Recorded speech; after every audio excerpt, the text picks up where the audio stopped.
ಬೆಂಗಳೂರು ಮೈಸೂರು ಹೆದ್ದಾರಿಯಲ್ಲಿ ಭೀಕರ ಅಪಘಾತ ನಡೆದಿದೆ ಎನ್ನುವಂಥದ್ದು ಗೊತ್ತಾಗ್ತಾ ಇದೆ. ಬಸ್ನಲ್ಲಿ ಪ್ರಯಾಣ ಮಾಡ್ತಾ ಇದ್ದ ನಾಲ್ವರು ಸ್ಥಳದಲ್ಲೇ ಸಾವಿಗೀಡಾಗಿದ್ದಾರೆ. ಬೆಂಗಳೂರು ಮೈಸೂರು ಹೆದ್ದಾರಿಯಲ್ಲಿ ನಡೆದಿರುವಂತಹ ಭೀಕರ ಅಪಘಾತ ಇದು. ಬಸ್ನಲ್ಲಿ ಪ್ರಯಾಣ ಮಾಡ್ತಾ ಇದ್ದ ನಾಲ್ವರು ಸ್ಥಳದಲ್ಲೇ ಸಾವಿಗೀಡಾಗಿದ್ದಾರೆ. ಚನ್ನಪಟ್ಟಣ ತಾಲೂಕಿನ ಪುಟ್ಟನದೊಡ್ಡಿ ಬಳಿ ಈ ದುರ್ಘಟನೆ ನಡೆದಿದೆ.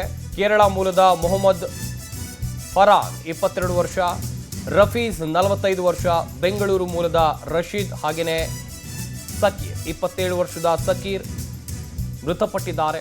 ಡಿವೈಡರ್ಗೆ ಡಿಕ್ಕಿ ಹೊಡೆದಿದೆ ಬಸ್. ನಾಲ್ವರು ದುರ್ಮರಣ ಹೊಂದಿದ್ದಾರೆ. ಕೇರಳದಿಂದ ಬೆಂಗಳೂರು ಕಡೆಗೆ ಖಾಸಗಿ ಬಸ್ ಬರ್ತಾ ಇತ್ತು. ನಿದ್ದೆ ಮಂಪರ್ನಲ್ಲಿ ಡಿವೈಡರ್ಗೆ ಡಿಕ್ಕಿ ಹೊಡೆದಿದ್ದಾರೆ. ಬಸ್ನ ಡ್ರೈವರ್ ನಿದ್ದೆ ಮಂಪರ್ನಲ್ಲಿದ್ರು. ಮೃತದೇಹಗಳನ್ನು ಚನ್ನಪಟ್ಟಣದ ಸಾರ್ವಜನಿಕ ಆಸ್ಪತ್ರೆಗೆ ರವಾನೆ ಮಾಡಲಾಗಿದೆ. ಸ್ಥಳಕ್ಕೆ ಚನ್ನಪಟ್ಟಣ ಸಂಚಾರಿ ಪೊಲೀಸರು ಭೇಟಿಯನ್ನು ಕೊಟ್ಟಿದ್ದಾರೆ. ನೋಡ್ತಾ ಇರ್ಬೋದು ನೀವು ಕೂಡ ದೃಶ್ಯಾವಳಿಯಲ್ಲಿ ಅಪಘಾತದ ತೀವ್ರತೆ ಎಷ್ಟರ ಮಟ್ಟಿಗಿತ್ತು ಅಂತೇಳಿ. ಈ ಬಸ್ ಕೇರಳದಿಂದ ಬೆಂಗಳೂರಿಗೆ ಬರ್ತಾ ಇತ್ತು ಎನ್ನುವಂಥ ಮಾಹಿತಿ ಇದೆ. ಹಾಗೆಯೇ ನಾಲ್ವರು ಸಾವಿಗೀಡಾಗಿದ್ದಾರೆ. ಖಾಸಗಿ ಬಸ್ನಲ್ಲಿ ಪ್ರಯಾಣ ಮಾಡ್ತಾ ಇದ್ದ ನಾಲ್ವರು ಸಾವಿಗೀಡಾಗಿರುವಂಥ ವರದಿಯಾಗಿದೆ. ಇನ್ನೊಂದು ಕಡೆಯಲ್ಲಿ ಬಸ್ನ ಡ್ರೈವರ್ ನಿದ್ದೆ ಮಂಪರ್ನಲ್ಲಿದ್ದರು. ಹೀಗಾಗಿ ನಿಯಂತ್ರಣ ಕಳೆದುಕೊಂಡು ಡಿವೈಡರ್ಗೆ ಡಿಕ್ಕಿ ಹೊಡೆದಿದ್ದಾರೆ. ಈ ಸಂದರ್ಭದಲ್ಲಿ ಬಸ್ನಲ್ಲಿ ಪ್ರಯಾಣ ಮಾಡ್ತಾ ಇದ್ದಂಥ ಕೇರಳ ಮೂಲದ ಮೊಹಮ್ಮದ್ ಫರಾನ್ 22 ವರ್ಷ ವಯಸ್ಸು, ರಫೀಜ್ ಹಾಗೆಯೇ ಬೆಂಗಳೂರು ಮೂಲದ ರಶೀದ್, ಸಕೀರ್ ಸಾವಿಗೀಡಾಗಿದ್ದಾರೆ ಎನ್ನುವಂಥದ್ದು ಗೊತ್ತಾಗಿದೆ.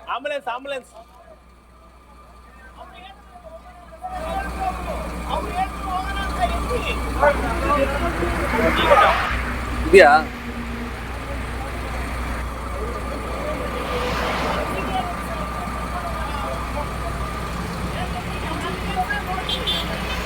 ಆಂಬುಲೆನ್ಸ್ ಬರ್ತಾ ಇದೆ. ಆಂಬುಲೆನ್ಸ್ ಎಸ್ ಈ ಬಗ್ಗೆ ಇನ್ನಷ್ಟು ಮಾಹಿತಿಯನ್ನು ಕೊಡ್ತಾರೆ ನಮ್ಮ ರಾಮನಗರದ ಪ್ರತಿನಿಧಿ ಪ್ರವೀಣ್. ದೂರವಾಣಿ ಸಂಪರ್ಕದಲ್ಲಿ ಜಾಯ್ನ್ ಆಗ್ತಾ ಇದ್ದಾರೆ. ಪ್ರವೀಣ್, ಗಮನಿಸ್ತಾ ಇದ್ವಿ ಭೀಕರ ಅಪಘಾತ ಸಂಭವಿಸಿದೆ, ನಾಲ್ವರು ಸಾವಿಗೀಡಾಗಿದ್ದಾರೆ. ಹೆಂಗ್ ನಡೀತು ಈ ಅಪಘಾತ, ಕಾರಣ ಏನು?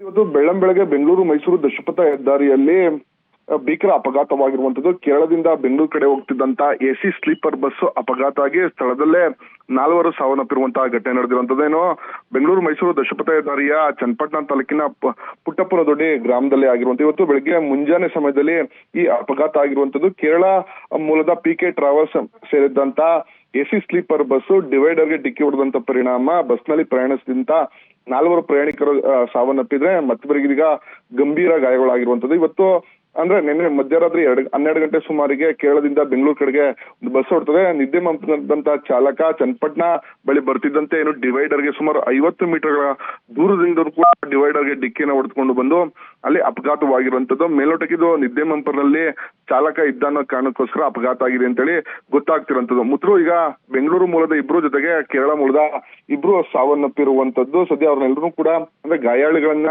ಬೆಂಗಳೂರಿನ ಆಸ್ಪತ್ರೆಗೆ ರವಾನೆ ಮಾಡಿದ್ರೆ ಮೃತ ಏನು ಪ್ರಯಾಣಿಕರಿದ್ರು ಅವ್ರನ್ನೆಲ್ಲರೂ ಕೂಡ ಚನ್ನಪಟ್ಟಣ ಸಾರ್ವಜನಿಕ ಆಸ್ಪತ್ರೆಗೆ ರವಾನೆ ಮಾಡಿರುವಂತದ್ದು. ಅಂದ್ರೆ ಕೇರಳ ಮೂಲದ ಮೊಹಮ್ಮದ್ ಫರಾನ್, ರಫೀಜ್ ಹಾಗೂ ಬೆಂಗಳೂರು ಮೂಲದ ರಶೀದ್ ಮತ್ತೆ ಸಕೀರು ಸಾವನ್ನಪ್ಪಿರುವಂತದ್ದು. ಬಹಳ ಪ್ರಮುಖವಾಗಿ ಆ ಬಸ್ನಲ್ಲಿ 36 ಜನ ಪ್ರಯಾಣಿಕರು ಪ್ರಯಾಣಿಸಿದ್ರು ಅಂತೇಳಿ ಈಗ ಗೊತ್ತಿರುವಂತದ್ದು. ಜೊತೆಗೆ ಚಾಲಕನ ನಿರ್ಲಕ್ಷ್ಯ ಕೂಡ ಇದರಲ್ಲಿ ಎತ್ ಕಾಣ್ತಿದೆ ಅಂತೇಳಿ ಮೇಲ್ನೋಟಕ್ಕೆ ಗೊತ್ತಾಗ್ತಾ ಇರುವಂತದ್ದು. ಯಾಕಂದ್ರೆ 36 ಸೀಟ್ ಅನ್ನ ಕೇರಳದಿಂದ ಬುಕ್ ಮಾಡ್ಕೊಂಡು ಅಂದ್ರೆ ರಿಸರ್ವ್ ಮಾಡ್ಕೊಂಡು ಬರ್ತಾ ಇರ್ತಾರೆ.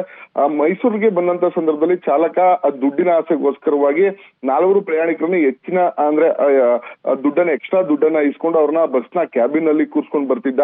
ಆ ಕಾರಣಕ್ಕೋಸ್ಕರನೇ ಏನೋ ಬಸ್ಸು ಡಿವೈಡರ್ಗೆ ಡಿಕ್ಕಿ ಹೊಡೆದಂತ ಪರಿಣಾಮದಿಂದಾಗಿ ಅವರೆಲ್ಲರೂ ಕೂಡ ಏನು ಬಸ್ನ ಗ್ಲಾಸ್ಗೆ ಹೊಡೆದುಕೊಂಡು ಸಾವನ್ನಪ್ಪಿದ್ದಾರೆ ಅಂತೇಳಿ ಈಗ ಗೊತ್ತಾಗ್ತಾ ಇರುವಂತದ್ದು. ಸದ್ಯ ಚನ್ನಪಟ್ಟಣ ಸಂಚಾರಿ ಪೊಲೀಸರು ಕೂಡ ಸ್ಥಳಕ್ಕೆ ಭೇಟಿಯನ್ನ ಕೊಟ್ಟು ಪರಿಶೀಲನೆಯನ್ನ ಮಾಡ್ತಾ ಇರುವಂತದ್ದು. ಗಾಯಾಳು ಜೊತೆಗೆ ಕಂಡಕ್ಟರ್ ಕೂಡ ಸಣ್ಣ ಪುಟ್ಟ ಗಾಯಗಳಾಗಿರುವಂತದ್ದು. ಜೊತೆಗೆ ಬಸ್ನಲ್ಲಿ ಪ್ರಯಾಣಿಸಿದಂತ ಪ್ರಯಾಣಿಕರೆಲ್ಲರೂ ಕೂಡ ಬೇರೆ ಬಸ್ನ ವ್ಯವಸ್ಥೆ ಮಾಡಿ ಈಗ ಬೆಂಗಳೂರು ಕಡೆಗೆ ಕಳಿಸ್ಕೊಟ್ಟಿರುವಂತದ್ದು.